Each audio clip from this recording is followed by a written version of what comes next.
గడిచిన 8 నెలల కాలంలో ప్రతి చోట కూడా అంటే ఈ కూటమి ప్రభుత్వం అధికారంలోకి వచ్చిన తర్వాత రవాణా రంగానికి పెద్దపీట వేస్తూ ప్రధాన రహదారులైతేనేమి అలాగే మున్సిపాలిటీ పరిధిలో ఉన్న రోడ్లతో సహా అంటే గ్రామీణ ప్రాంతాల్లో ఉన్న రోడ్లతో సహా ఈ రోజున ప్రభుత్వం చొరవ తీసుకొని మళ్ళీ నిర్మాణాలు చేస్తున్న పరిస్థితి అయితే ఉంది. పునర్నిర్మాణాలు రోడ్లని ఈ రోజున తూర్పు నియోజకవర్గంలో జేడీ నగర్లో శాసనసభ్యులు తూర్పు నియోజకవర్గ శాసనసభ్యులు గద్దె రామ్మోహన్ గారు మరికొన్ని రోడ్లకు శంకుస్థాపన చేసిన నేపథ్యం. సార్, ఈ రోజున రవాణా రంగం అంటే ప్రతిదానికి కూడా పెద్దపీట వేసే పరిస్థితి. గత 5 ఏళ్ల కాలంలో ఏనాడు కూడా రోడ్ల గురించి పట్టించుకుని గత ప్రభుత్వంతో పోలిస్తే ఈ రోజున ప్రతి ఒక్కళ్ళు మొన్న పండగకు వచ్చిన వాళ్ళతో సహా రోడ్లు బాగున్నాయని చెప్పి సంతోషం వ్యక్తం చేస్తున్నారు. అంటే ప్రభుత్వం నుంచి మీకు అందుతున్న సహకారం ఎలా ఉంది? ఏంటి మీకు ఇచ్చిన గత 5 ఏళ్ళు ఒక రోడ్లు ఏంటండి, జనాలకు పెన్షన్ ఇస్తానని చెప్పి అనేక మంది పెన్షన్లు తీశారు తప్ప కొత్త పెన్షన్ ఇచ్చిన దాఖలాలు లేవు. అందువల్లనే అంత అసంతృప్తి. రోడ్లు అయితే మన పక్కనున్న కానూరు గ్రామం ఊళ్ళోకి వెళ్ళడానికి కూడా వీలు లేని పరిస్థితిలో రోడ్లు. ఇక అటు ఇంకా రూరల్ ఏరియాకి వెళ్తే ఎక్కడ కూడా కార్లు వెళ్ళలేని పరిస్థితి ఉంది. ఇవాళ నారా చంద్రబాబు నాయుడు ముఖ్యమంత్రి అయిన తర్వాత ఆయన ఆలోచనతో మొట్టమొదటిగా గుంటలు లేని రోడ్లు ఉండాలని చెప్పి రిపేర్ చేయడం జరిగింది.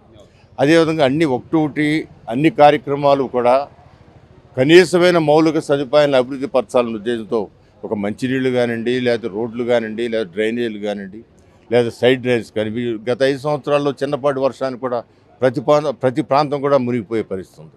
వాటన్నింటినీ కాపాడడం ఒక ప్రణాళికాబద్ధంగా వెళ్తా ఉన్నారు. విజయవాడ నగరంలో ఎక్కడా కూడా చుక్క నీరు నిల్వంటానికి వీల్లేదని చెప్పి ఆయన ఆలోచన చేసి సిఆర్డీఏ ద్వారా 100 కోట్ల రూపాయలు ఇప్పించి ఆ సైడ్ డ్రైన్లు ఏర్పాటు చేయడం జరుగుతోంది.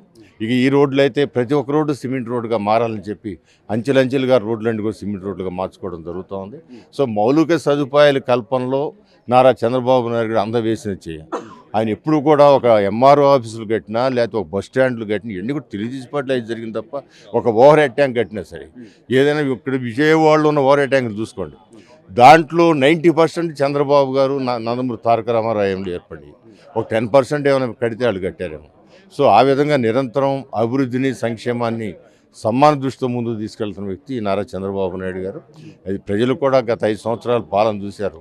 ఆ రోజున వాళ్ళకి ఏం సౌకర్యాలు వచ్చినాయి, ఈ రోజున ఎంత గొప్పగా సౌకర్యాలు వస్తాయని బేరీ చేసుకుంటూ ఉన్నారు. సో వాళ్ళు నిరంతరం కూడా చంద్రబాబు గారిని మర్చిపోలేని విధంగా అభివృద్ధి కార్యక్రమం జరగబోతుంది. 6 నెలల క్రితం వచ్చిన వరదలకు సంబంధించి సార్, మీ హయాంలో పడ్డటువంటి ఆ వాళ్ళు ఉండడం వల్లే చాలా వరకు కూడా కృష్ణలంక కానీ చాలా ప్రాంతాలు సేఫ్ జోన్లోకి వచ్చిన పరిస్థితి. మరి ఈసారి మళ్ళీ ఆ వాల్ నిర్మాణాన్ని ఇంకా పెంచేది కూడా వాల్ నిర్మాణంలో మొన్న ఉన్న లోపాలు ఏవైతే ఉందో ఓట రావడం జరిగింది. కొన్ని చోట్ల మన డ్రైన్లు అన్నీ కూడా అవతల నీళ్ళు ఎక్కువ ఉండటం వలన డ్రైన్లు అట్లా వెళ్ళలేదు. ఆ డ్రైన్లు వచ్చి కొన్ని నీళ్లు మునిగిపోవడం జరిగింది. వాటన్నింటిని దృష్టిలో పెట్టి ప్రణాళిక వేస్తూ ఉన్నాం. యువతల 70 అడుగుల రోడ్డు వేయడంతో సహా పంపింగ్ స్టేషన్ కూడా 5 పంపింగ్ స్టేషన్లు పడిన నీరు పడినట్టుగా పంప్ అవుట్ చేయడానికి విత్ బ్యాకప్తో జనరేటర్తో అన్ని ఎస్టిమేషన్లు వేసాం. ఆల్రెడీ 40 కోట్లు శాంక్షన్ అయింది. దానికి 3 పంపింగ్ స్టేషన్లు కూడా మొదలు పెడతారు. ఆ విధంగా 5 పంపింగ్ స్టేషన్లు అక్కడ వాల్ ఎక్కడైతే ఒక 6 అడుగులు హైట్ తక్కువ ఉందో దాన్ని కూడా పూర్తి చేసే విధంగా ఏర్పాటు. చివరిగా రామ్మోహన్ గారు, గత ప్రభుత్వ హయాంలో దావోస్కి వెళ్ళాలంటే అక్కడ చలి, లేకపోతే అక్కడ మాట్లాడడానికి కూడా అటు ఇటు చూసి లెంతి క్వశ్చన్లు అన్న ఆ ప్రభుత్వం నుంచి ఈ రోజున సీఎం గారు అలాగే ఐటీ శాఖ మంత్రి లోకేష్ గారు ఎంపీలతో సహా మెంబర్ ఆఫ్ పార్లమెంట్తో సహా బాధ్యతగా వెళ్ళి అక్కడ పరిశ్రమలు తీసుకొచ్చేందుకు కృషి చేస్తున్న తీరుని ఎలా చూడాలి? అంటే ఉద్యోగాల కోసం గత 5 ఏళ్ల నుంచి ఎదురు చూస్తున్న నిరుద్యోగులకి మీ ప్రభుత్వం తరపున అసలు దావోస్ పర్యటనలో ఆయన బస్ స్టాండ్లో ఒక కోట్ వేసుకుని దిక్కులు చూసిన ఫోటోలు తప్పితే ఎవరితో మాట్లాడినట్టు కానీ ఒక మనిషి వచ్చి ఇక్కడ ఇండస్ట్రీ పెట్టిన ఎక్కడా కూడా లేదు. ఇప్పుడు చూడండి ఎన్ని కంపెనీలు ముందుకు వస్తూ ఉన్నాయో. సో వాళ్ళకున్న కొన్ని భయాలు కూడా వాళ్ళకి ధైర్యం చెప్పి ఇక్కడ పెట్టుబడులు పెట్టండి అని చెప్పి అందరినీ మాట్లాడుతూ ఉన్నారు. ఖచ్చితంగా ఇప్పటికే చాలా కంపెనీలు వస్తూ ఉన్నాయి. దానికి ఇక వేరే వాళ్ళతో కంపారిజన్ ఏమి లేదండి. చంద్రబాబు గారి గురించి ఆయన ఇప్పుడు ఇవాళకి గతంలో కానీ ఎవరు చేయని సంవత్సరాలు ముఖ్యమంత్రిగా చేసిన వ్యక్తి, ప్రజల మన్ననలు పొందిన వ్యక్తి, అభివృద్ధి చూపించిన వ్యక్తి, విశ్వవ్యాప్త నగరమైన హైదరాబాద్ నగరాన్ని 2020కి ఈ విధంగా చేస్తానని చెప్పి ఆ విధంగా తయారయ్యేటట్టు ఆ తర్వాత వచ్చిన ముఖ్యమంత్రి కూడా సహకరించబడి తయారైన సంగతి.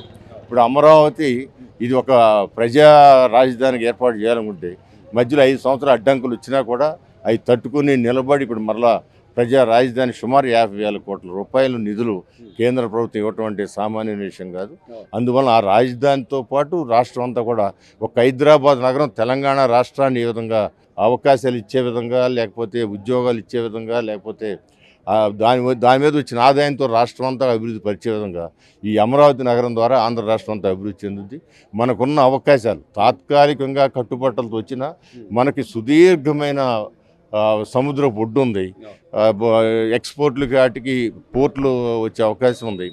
ఇవాళ తెలంగాణలో ఒక ఎయిర్పోర్ట్ ఉంటే పెద్ద ఎయిర్పోర్టు, మంచి ఎయిర్పోర్ట్, కానీ ఇక్కడ అనేకమైన ఎయిర్పోర్ట్లు, ప్రతి ఊరికి ఎయిర్పోర్ట్ వచ్చే విధంగా చేసే దానిలో ఖచ్చితంగా దీన్ని ప్రణాళిక 2047 అనే ఒక డాక్యుమెంట్ ద్వారా ఏ విధంగా చేయాలనుకున్నారో ఆ విధంగా చేసి తీరుతారు. వాళ్ళు వేసే పునాదులు తర్వాత ఏ ముఖ్యమంత్రులు వచ్చినా దీంట్లో తెలుగుదేశంలో ఎవరు వచ్చినా కూడా, లేకపోతే చంద్రబాబు గారు ఇంకా 10 ఏళ్ల పాటు చేసినా కూడా ఇక దానికి తిరుగులేని విధంగా రాష్ట్రాన్ని తయారు చేయబోతున్నారు. ప్రజలు ఏ నమ్మకంతో అయితే వాళ్ళని గెలిపించారో ఆ నమ్మకాన్ని నిలబెట్టుకుంటాం. అలాగే విజన్ 2047ని ఖచ్చితంగా చంద్రబాబు గారు ఆయన దిశానిర్దేశంలో మేము నడుస్తామని చెప్పి గద్దె రామ్మోహన్ గారు చెప్తున్న పరిస్థితి.